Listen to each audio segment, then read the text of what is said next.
Okay, and welcome back for this second part. Basically, the great synthesis of Mr. Newton. Mr. Newton was born after Mr. Galileo. Mr. Galileo did a lot of work for us in physics, basically, and astronomy. Also, he did observation for Jupiter. That we'll talk more about it down the road. But his biggest contributions actually is the following: is the statement of the first law that Mr. Newton came up with. Mr. Newton was born after Mr. Kepler passed away. Mr. Galileo passed away, and then he came up with when he went to school in 1661. He came up with three laws, and one of these three laws is just no more than the work of Mr. Galileo, basically. So the first law of Newton states the following: I have one object, and that object is under no net forces. That means the net forces is zero. In this case, he says that if the object was at rest, it's going to stay at rest, and if it was moving with the velocity, it's going to keep that velocity both in magnitude and direction. So in other words, v is constant both in vector and also in magnitude. The second law basically states that F equals to ma. If an object, one object, is under a net forces F, it's going to be accelerated, and that acceleration is proportional to the force and inversely proportional to its mass or its resistance to motion. It's called inertia.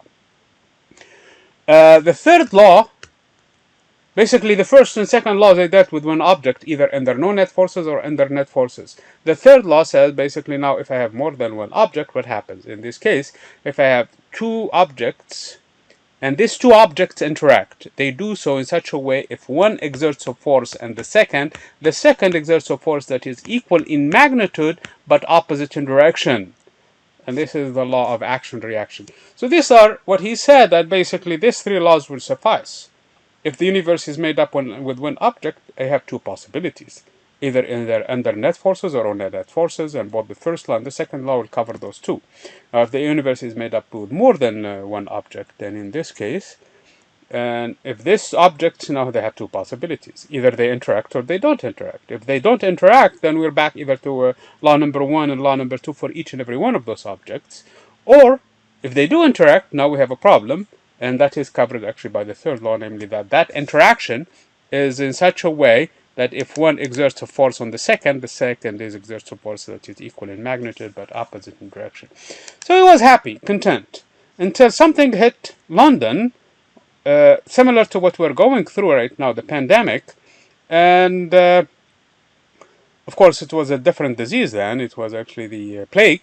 And he was sent home. And Mr. Haley brought him the laws of Kepler, and he said, look, there are three Greek laws of Kepler. They're all based on observation. Can you explain them with your laws of physics?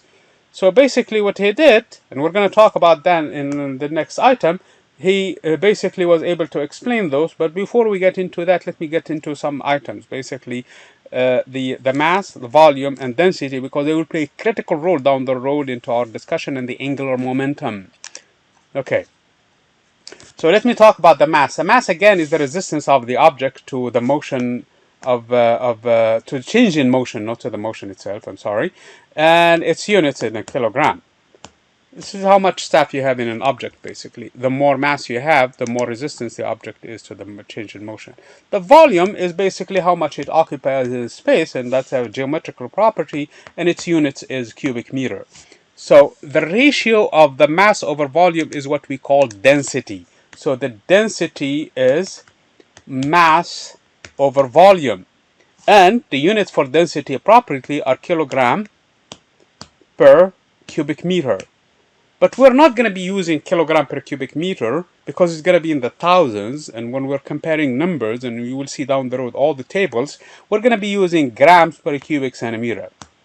For example, water is 1 gram per cubic centimeter. This is a very useful number to remember. Anything heavier than water or more dense than water will sink, and if its density is more than 1 gram per cubic centimeter. Any water that is less than 1 gram, substance that is less than 1 gram per cubic centimeter in terms of density is going to float. So you have to remember that.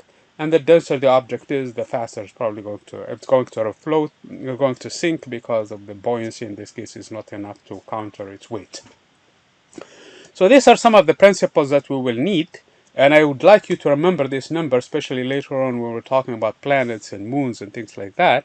And also, another property that is going to be, and it's explained in here actually with the ballerina, is the angular momentum. A normal momentum is a mass times velocity. In this case, in the case of rotation, we have to include in it also the distribution of mass. So it's not just the mass by itself, it's not just how fast the object is moving, but it's actually also which way the mass is distributed around the within the space it occupies, within its volume, basically. Here is an example. I have a ballerina, for example, and here is spinning, and she's spinning with a given velocity. And for some reason, my pen is not working. Oh, it's because it's off. Sorry. Yeah, the ballerina is spinning in this case. It doesn't matter which way she is going. Let's say, for example, she's going counterclockwise. In this case, she's moving.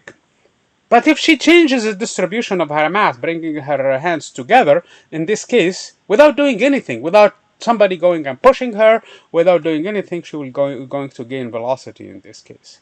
And that is called the conservation of angular momentum. And it's apparently the conservation of angular momentum that plays a major role in the formation of stellar systems in general, including our own solar system.